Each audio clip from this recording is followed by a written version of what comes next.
ഹരേ കൃഷ്ണ. സർവം ശ്രീ രാധാകൃഷ്ണാർപ്പണമസ്തു. ജയ് ശ്രീറാം. വാൽമീകി രാമായണം. ആരണ്യകാണ്ഡം.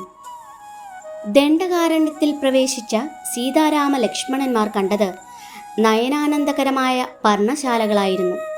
പുഷ്പഫലാദികൾ താങ്ങി നിൽക്കുന്ന ദാരുക്കളാൽ ചൂഴപ്പെട്ടതും കിളികളുടെ കളമൊഴികളാലും വേദോച്ചാരണ ശബ്ദങ്ങളാലും മുഖരിതമായതുമായ ആശ്രമപ്രദേശം കാഴ്ചക്കാരുടെയെല്ലാം ഹൃദയങ്ങളെ പുണ്യവൽക്കരിച്ചു. ആശ്രമപ്രാന്തങ്ങളിൽ മാനും മറ്റു മൃഗങ്ങളും നിർഭയം വിഹരിക്കുന്നുണ്ടായിരുന്നു. വില്ലിൽ നിന്നും ഞാൻ വിടർത്തിയ ശേഷം സഹോദരന്മാരും സീതയും ആശ്രമത്തിനുള്ളിലേക്ക് കടന്നു. ഊഷ്മള വരവേൽപ്പു നൽകി അവരെ സ്വീകരിച്ച ഋഷിമാർ അവർക്കൊരു പർണശാല ഒരുക്കിക്കൊടുത്തു. നേരം പുലർന്നപ്പോൾ മഹർഷിമാരോട് വിട ചൊല്ലി മൂവരും നിബിഡ വനത്തിനുള്ളിലേക്ക് യാത്രയായി. സീതയെ മധ്യത്തിലാക്കി മുൻപും പിൻപുമായാണ് രാമലക്ഷ്മണന്മാർ നടന്നിരുന്നത്. നനച്ചിരിക്കാത്ത നേരത്ത് ഒരു ഭീകരസത്വം അവരുടെ കൺമുന്നിൽ പ്രത്യക്ഷപ്പെട്ടു. രക്താഭിഷിക്തമായ വ്യാഘ്ര ചർമ്മം ധരിച്ച കുഴിയിലാണ്ട കണ്ണുകളുള്ള നീണ്ടുകൂർത്ത ദംഷ്ട്രങ്ങളും വിടവു വീണ താടിയും കുടവയറുമുള്ള ആ ഭീകര രാക്ഷസൻ ഒരു ശൂലവും ചുമലിലേന്തിയിരുന്നു.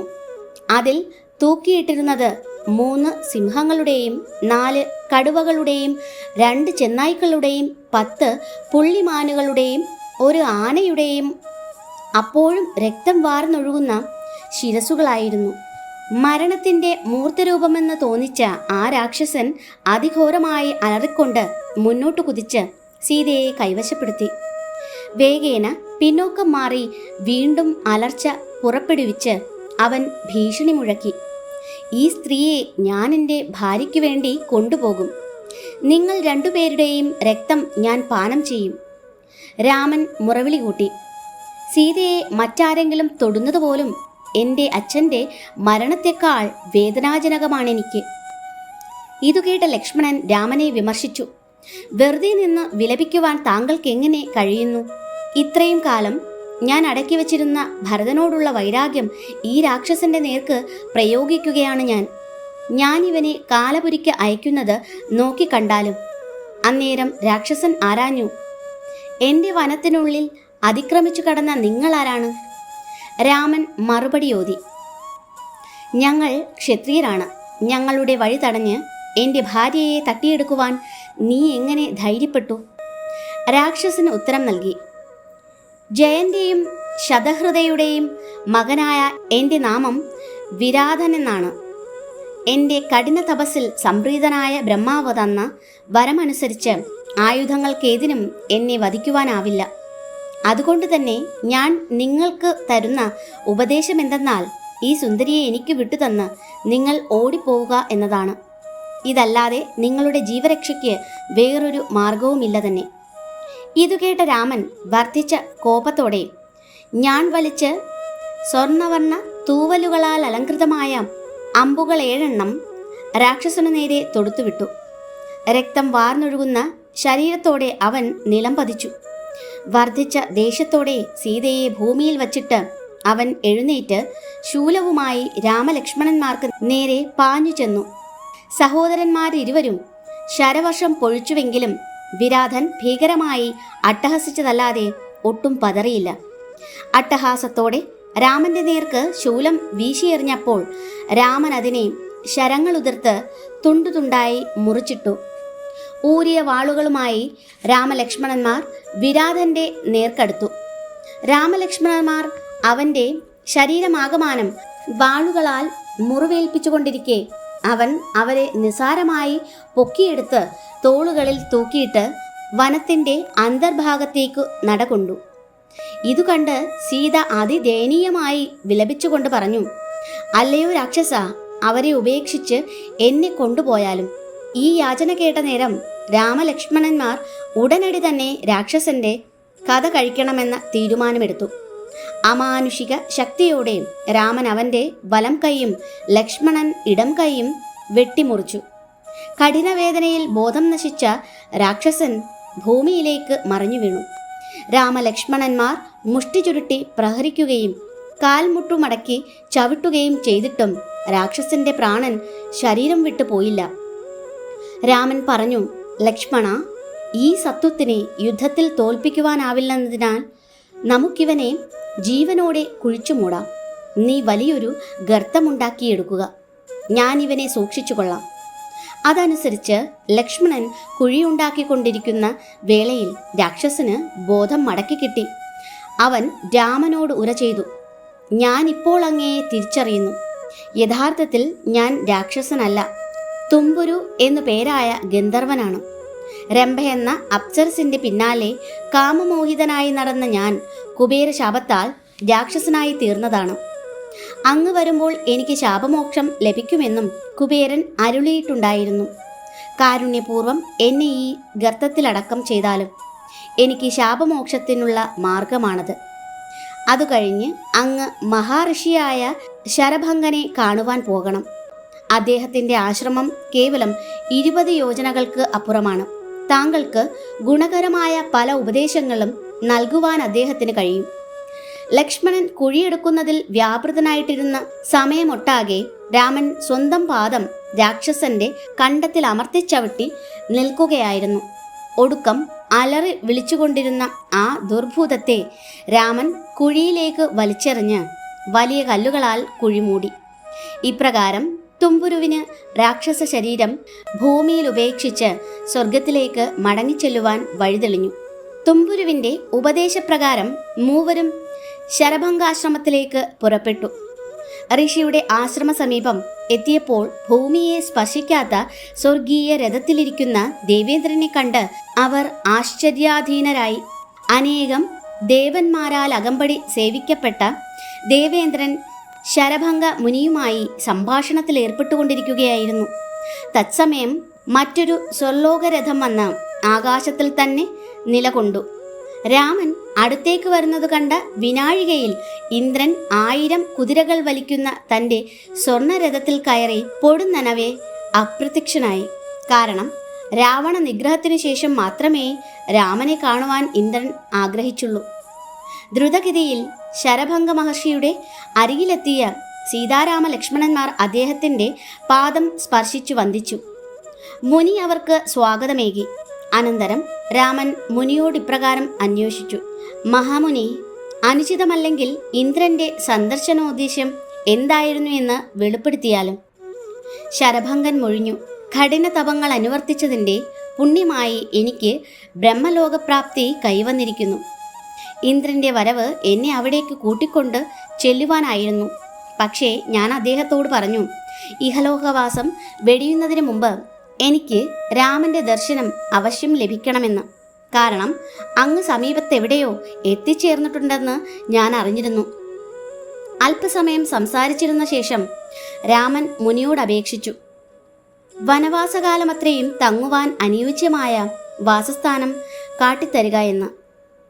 സുദീക്ഷണൻ എന്ന മുനിശ്രേഷ്ഠനെ സമീപിക്കുവാനായിരുന്നു മുനിയുടെ ഉപദേശം.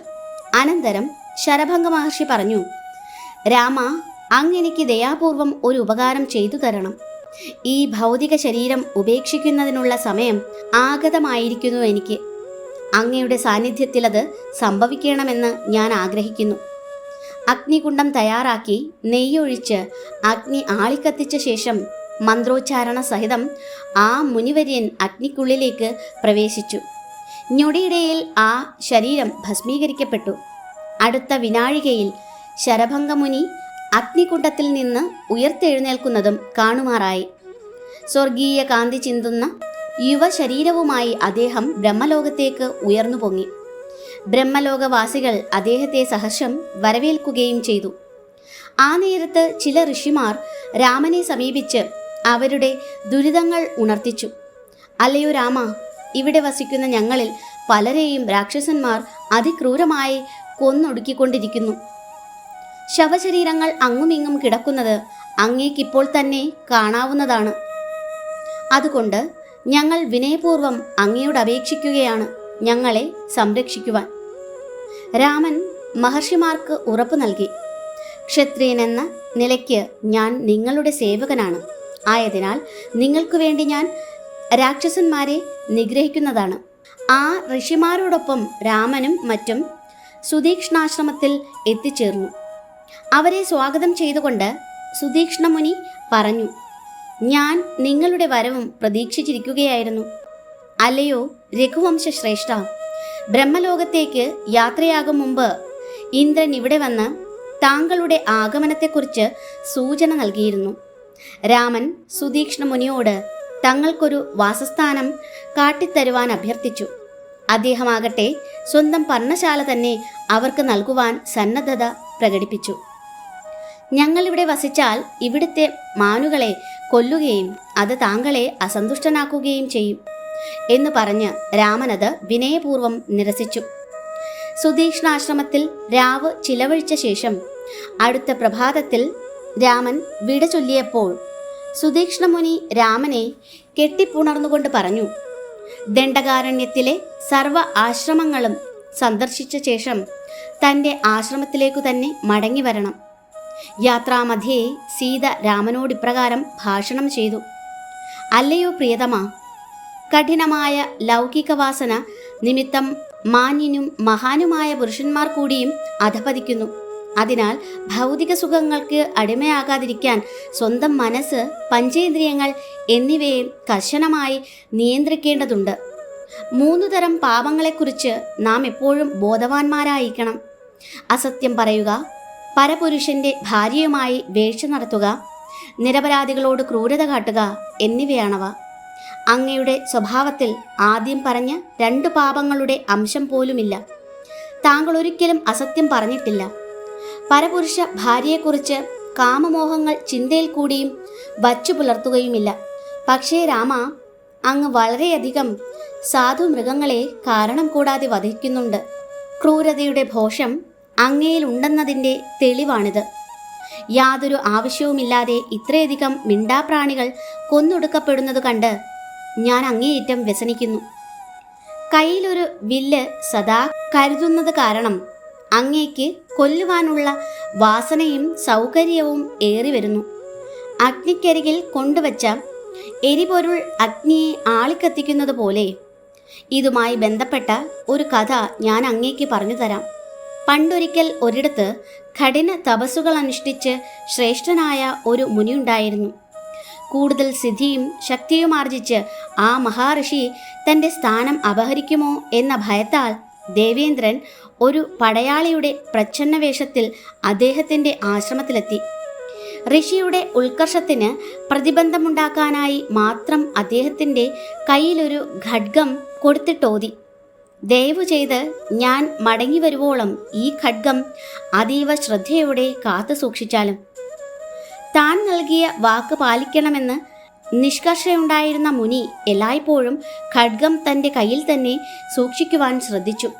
വനത്തിനുള്ളിൽ പുഷ്പഫലാദികൾ ശേഖരിക്കാൻ പോകുമ്പോൾ കൂടിയും വാളെടുക്കുവാൻ അദ്ദേഹം മറന്നില്ല. തൽഫലമായി ഗുരുഹൃദയം മെല്ലെ മെല്ലെ ക്രൂരതയ്ക്ക് അടിമയായി തുടങ്ങി.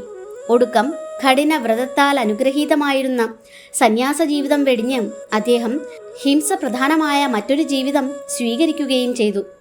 ഇത്തരത്തിൽ അധമനായി തീർന്ന ആ ബ്രാഹ്മണന് മരണശേഷം ശിക്ഷയായി ലഭിച്ചത് നരകവാസമായിരുന്നു. അല്ലയോ പ്രിയതമ, ഇന്ദ്രന്റെ വാളിൻ്റെ സാമീപ്യം ഒന്നുകൊണ്ട് മാത്രം അധമനായി തീർന്ന ആ ബ്രാഹ്മണനെ ഓർക്കുമ്പോൾ അങ്ങയോട് ഇപ്രകാരം പ്രാർത്ഥിക്കുവാനാണ് എനിക്ക് തോന്നുന്നത്. ഋഷിമാരെ ഉപദ്രവിക്കുവാനെത്തുന്ന രാക്ഷസന്മാരെ മാത്രമേ അങ്ങ് വധിക്കുവാൻ പാടുള്ളൂ. അതിനായി മാത്രമേ അസ്ത്രശസ്ത്രങ്ങൾ കയ്യിലെടുക്കാവൂ. നിരപരാധികളെന്ന് കാണുകിൽ രാക്ഷസന്മാരെ പോലും വെറുതെ വിടുമാറാകണം. അപ്പോൾ പിന്നെ സാധുമൃഗങ്ങളുടെ കാര്യം പ്രത്യേകിച്ച് സൂചിപ്പിക്കേണ്ടതില്ലല്ലോ. എനിക്കറിയാം, എന്നെപ്പോലൊരു വിഡ്ഢിപ്പെണ്ണിന് മതതത്വങ്ങൾ അങ്ങയെ ഉപദേശിക്കാനുള്ള അർഹത ലേശം പോലുമില്ലെന്ന്. എങ്കിലും ഞാൻ പറഞ്ഞത് ഉചിതമാണെന്ന് വരികിൽ എൻ്റെ വാക്കുകളെക്കുറിച്ച് അങ്ങ് പുനർവിചിന്തനം ചെയ്യണം. അനന്തരം ഏതാണ് ഉത്തമമെന്നാൽ അത് പ്രാവർത്തികമാക്കിയാലും. രാമൻ മറുപടിയോതി, പ്രിയ സീതേ, ജ്ഞാനം നിറഞ്ഞ നിന്റെ വാക്കുകളെ ഞാൻ ഏറെ വിലമതിക്കുന്നു. എൻ്റെ നന്മയ്ക്കായി നീ നൽകിയ ഈ ഉപദേശം നിനക്കെന്നോടുള്ള ഉത്കട പ്രേമത്തിൻ്റെ ദൃഷ്ടാന്തമാണ്.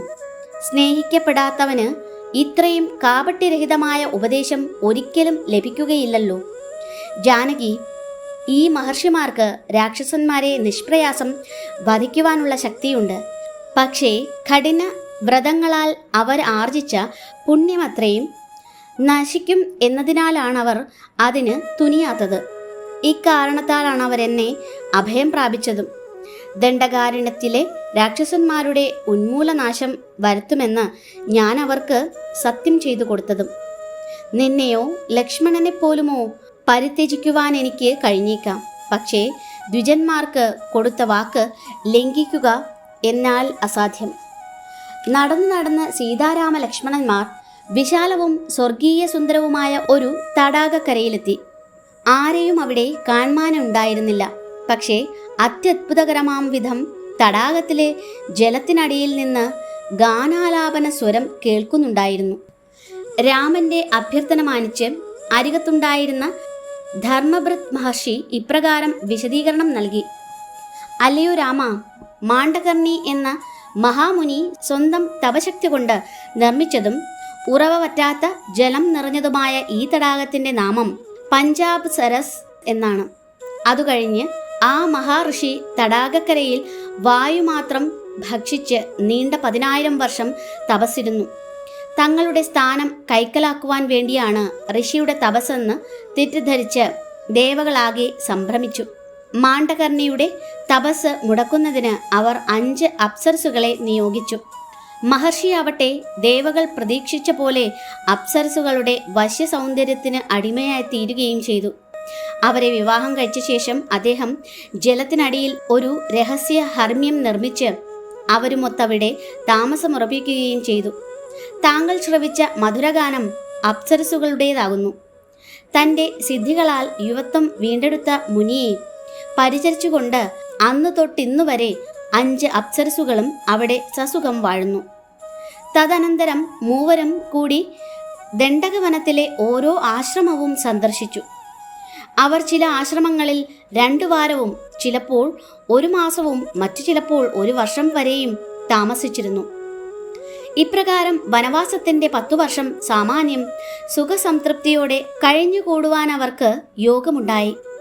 ദണ്ഡകാരണ്യത്തിലെ എല്ലാ ആശ്രമങ്ങളും സന്ദർശിച്ചു കഴിഞ്ഞപ്പോൾ അവർ സുതീക്ഷ്ണാശ്രമത്തിലേക്ക് മടങ്ങി. ഒരു നാൾ സംഭാഷണമധ്യേ രാമൻ സുതീക്ഷ്ണമുനിയോട് പറഞ്ഞു, മുനിശ്രേഷ്ഠനായ അഗസ്ത്യൻ ദണ്ഡകവനത്തിൽ വസിക്കുന്നുണ്ടെന്ന് ഞാൻ കേട്ടിരുന്നു. പക്ഷേ വളരെ വിസ്തൃതമായ ആ വനത്തിൽ അഗസ്ത്യാശ്രമം കണ്ടുപിടിക്കുക ദുഷ്കരമായിരുന്നു. അദ്ദേഹത്തെ കണ്ടു വന്ദിച്ച് അനുഗ്രഹാശിസുകൾ നേടണമെന്ന് എനിക്ക് ആശയുണ്ട്. ആയതിനാൽ കാരുണ്യപൂർവം അവിടെ എത്തുവാൻ വേണ്ട ഉപദേശങ്ങൾ തന്നാലോ? സുതീക്ഷ്ണൻ പറഞ്ഞു, ഈ ആഗ്രഹം തീർത്തും മംഗളദായകമത്രേ. ഇന്ന് തന്നെ നിങ്ങൾ യാത്രയ്ക്കൊരുങ്ങുക. മഹർഷി നൽകിയ മാർഗനിർദ്ദേശങ്ങളോടെ അവർ യാത്രയായി. അഗസ്ത്യാശ്രമ പ്രാന്തങ്ങളിൽ എത്തിയപ്പോൾ പണ്ട് അഗസ്ത്യൻ, വാതാപി, ഇല്ലുലൻ എന്നീ അസുരന്മാരെ വധിച്ച കഥ രാമൻ വിസ്തരിച്ചു പറഞ്ഞു. സന്ധ്യാഗമനമായപ്പോൾ അവർ അഗസ്ത്യമുനിയുടെ സഹോദരന്റെ ആശ്രമത്തിൽ എത്തിച്ചേർന്നു. അന്നു രാത്രി അവിടെ തങ്ങുകയും അടുത്ത പ്രഭാതത്തിൽ യാത്ര പുനരാരംഭിച്ച് അഗസ്ത്യാശ്രമത്തിൽ എത്തിച്ചേരുകയും ചെയ്തു.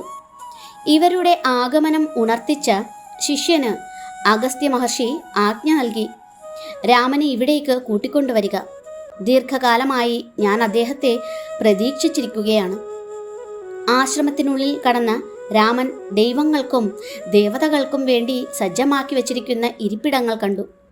രാമനെ സ്വീകരിക്കുവാൻ മുന്നോട്ടു വന്ന അഗസ്ത്യമുനിയുടെ പാദങ്ങൾ രാമൻ തൊട്ടുവന്ദിച്ചു.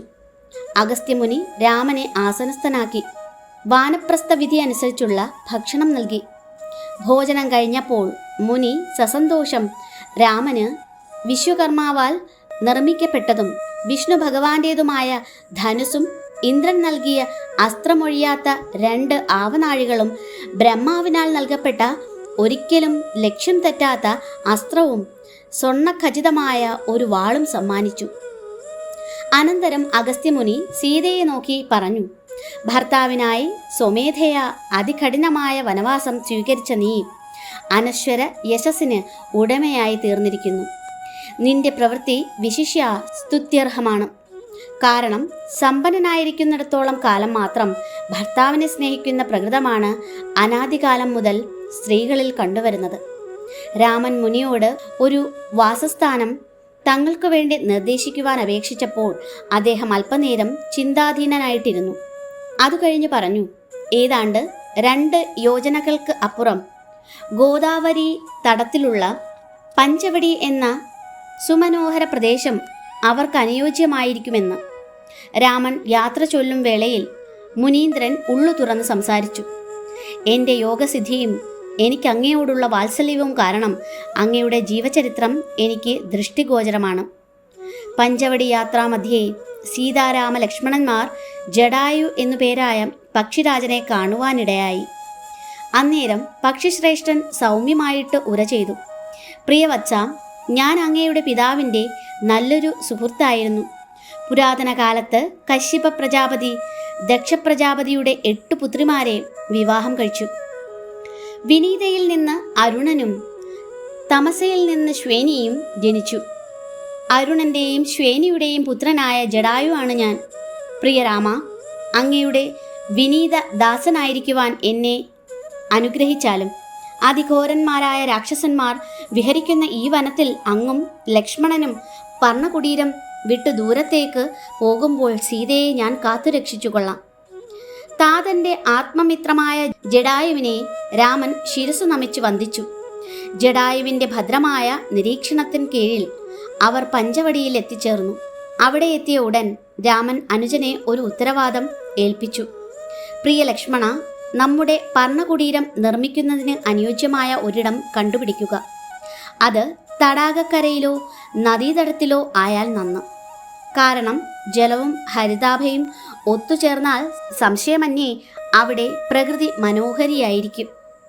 വിനീതനായ ലക്ഷ്മണൻ പറഞ്ഞു, രാമ, അങ്ങേക്ക് പഥ്യമായ ഒരിടം തിരഞ്ഞെടുത്തുകൊണ്ടാലും അവിടെ ഞാൻ പർണശാല നിർമ്മിക്കുന്നതാണ്. ഗോദാവരി തടത്തിൽ ചെന്താമരയും നീലത്താമരയും പൂത്തുലഞ്ഞ അതീവ സുന്ദരമായൊരു തടാക തീരത്തിൽ രാമൻ ഒരിടം കണ്ടുപിടിച്ചു. തടസ്സമേതുമില്ലാതെ വളരെ ദൂരത്തേക്ക് ദൃശ്യ സൗകര്യം പ്രദാനം ചെയ്യുന്ന നിരപ്പായ ഒരു ഭൂപ്രദേശമായിരുന്നു അവിടം.